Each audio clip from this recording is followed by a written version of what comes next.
All right, and we're back. Got some more Bible learning.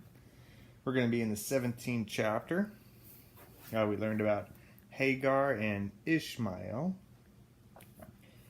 So this one we are going to read the sign of the covenant, chapter 17 of Genesis. When Abram was 99 years old, the Lord appeared to Abram and said to him, I am Almighty God. Walk before me and be blameless. And I will make my covenant between me and you, and will multiply you exceedingly. Then Abram fell on his face, and God talked with him, saying, As for me, behold, my covenant is with you, and you shall be the father of many nations. Well, that's a pretty bold statement, huh? No longer shall your name be called Abram, but you shall be called Abraham, and I have made you a father of many nations. I will make you exceedingly fruitful, and I will make nations of you, and kings shall come from you, and I will establish my covenant between me and you and your descendants after you in their generations, for an everlasting covenant, to be God to you and your descendants after you. Okay, so I guess we start to see everyone that's going to come from Abraham's line. Maybe the King of Kings, huh? Also, I give to you and your descendants after you the land in which you are a stranger, all the land of Canaan, as an everlasting possession, and I will be their God. So this land of Canaan is present-day Israel, I believe. But we'll read later on and see.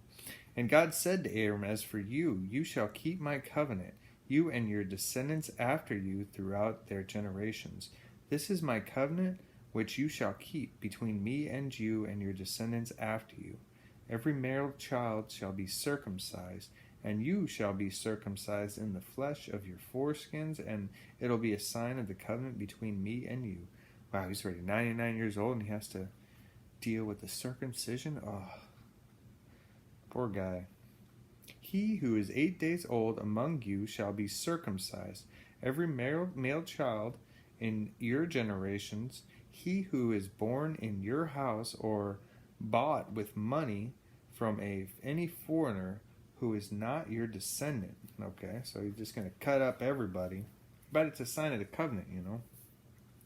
He who is born in your house and he who is bought with your money must be circumcised. My covenant shall be in your flesh for an everlasting covenant. Okay, so here's where we start to see circumcision. And the uncircumcised male child who is not circumcised in the flesh of his foreskin, that person shall be cut off from his people. He has broken my covenant. Then God said to Abraham, As for Sarai, your wife shall you shall not call her Sarai, but Sarah shall be her name. And I will bless her and also give you a son by her.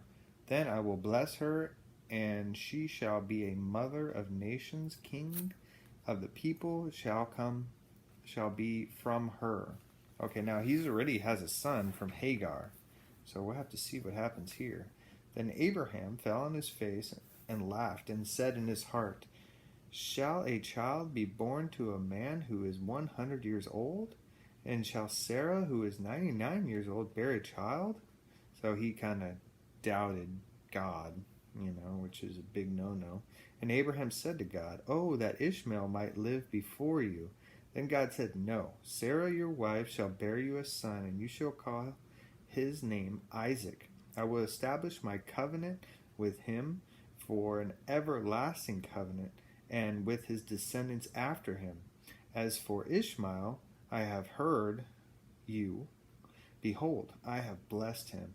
I will make him fruitful and will multiply him exceedingly. So I wonder what starts from Ishmael, because it sounds like Isaac's going to be one generation and then Ishmael the next. He shall beget 12 princes. I will make him a great nation, but my covenant I will establish with Isaac. So I guess Ishmael is cut off because that wasn't part of God's plan. Whom Sarah shall bear to you at the set time next year. Then he finished talking with him, and God went up from Abraham. So it's all in God's plan, you know. When we try to do something outside of God's plan, it usually doesn't end very well.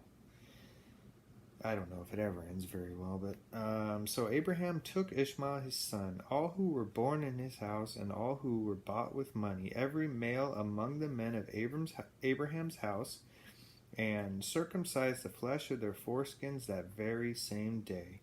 And he must have been going round the clock, you know, as God said to him. Abraham was 99 years old when he was circumcised in the flesh of his foreskin. Ouch! And Ishmael his son was 13 years old when he was circumcised in the flesh of his foreskin. Double ouch! That very same day Abraham was circumcised, and his son Ishmael, and all the men of his house, born in the house, or bought with money from a foreigner, were circumcised with him. All right, so we learned a lot of things here. We understand God's promise to Abraham. Sarah now is going to bear him a son, and he's going to name him Isaac. And we'll have to see what happens the next time. Thank you for joining, and we will see you next time.